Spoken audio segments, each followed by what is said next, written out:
government is a bedrock of all liars. The Nigerian military is a terrorist arm of the government. They are not biased in tackling IPOB, but they are biased in tackling Boko Haram and herdsmen terrorists. Very soon, they indirectly hand over the jets to the Boko Haram and herdsmen, and when asked, they will deny it. Fulani terrorist government's army, all your effort towards Islamization and Fulanization of Nigeria is a failure already. The South is already a nation of our own. Nigeria has been polarized and disintegrated. There is no two ways about it.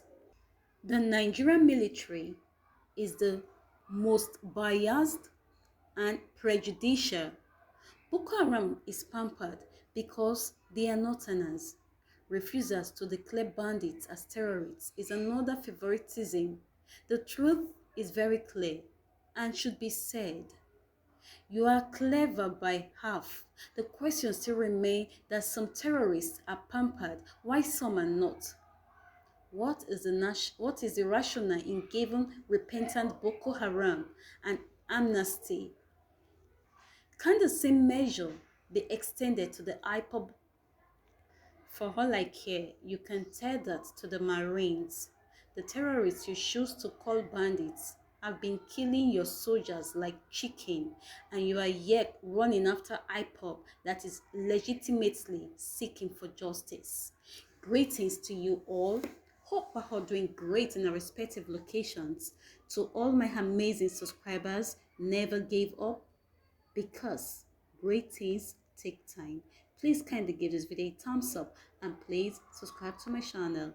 Thank you. The news in full.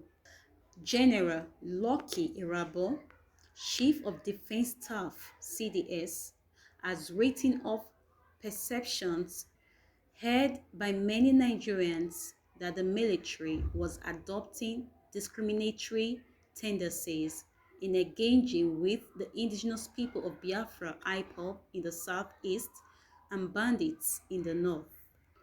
His reaction came amid speculations that the federal government was adopting preferential treatment in tackling bandits in the north in comparison with IPOB in the southeast.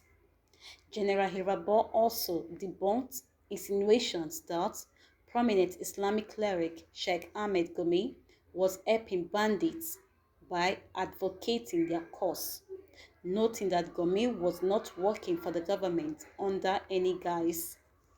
According to him, there are two distinct scenarios between both operations, saying what one finds in the southeast is different from what is obtainable in the north. On Sheikh Gumi, he said the Muslim cleric who has been leading negotiations with bandits does not work for the military and that the military would not prevent anyone from playing its part in the fight against insecurity. He said what was not acceptable to the military was when such persons work at cross purposes with security agencies' objectives. The Chief of Defense Staff made these assertions on Thursday when he featured at the special press briefing organized by the Presidential Communications Team at the Presidential Villa, Abuja.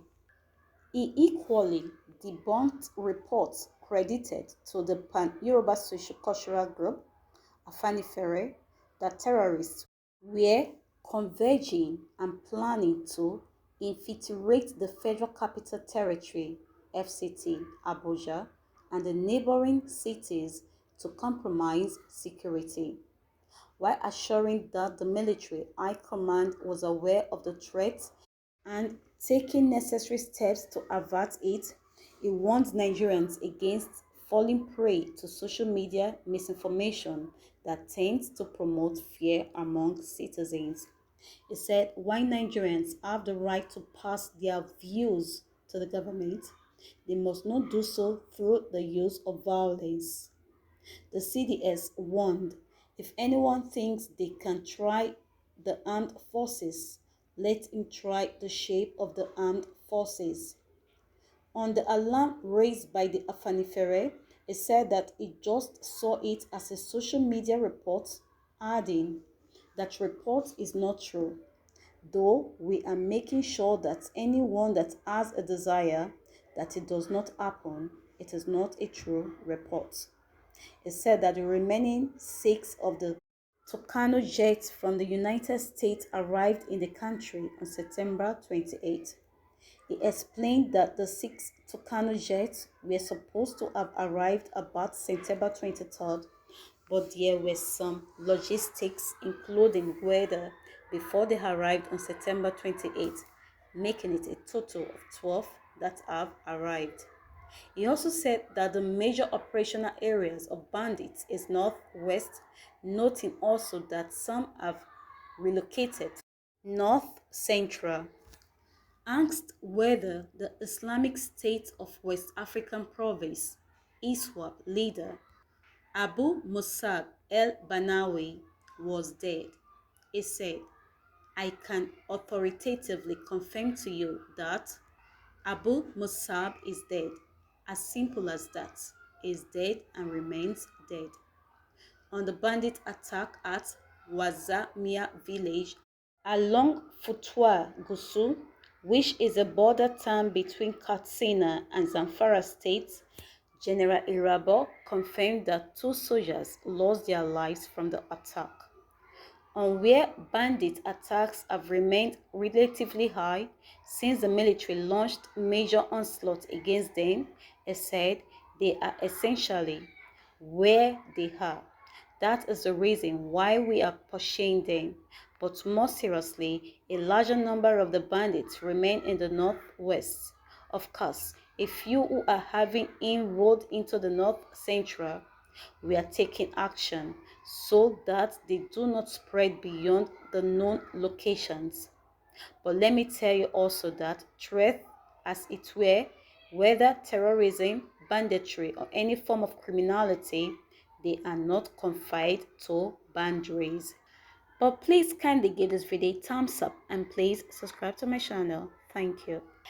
This is the reason why when we speak to issues that has to do with national security, it is placed in context with our neighbors. Because if all is well in our home and all is not well with our neighbors, then of course we can't have peace. So this is the reason why kineticism has become an approach in this regard. And for many of you who have been very close observers, I want you to know that there are greater interactions that we have with our neighbors, and we do not also want to offset the good relations we have with our neighbors because it is from the enlightened self-interest perspective that we will do that. So bandit locations, they remain largely in the northwest, and we are scaling up our operations to ensure that they are essentially addressed. But please kindly give this video a thumbs up and please click on the notification button for more updates. I remain your number 1 news plug. Thanks for watching. Bye bye.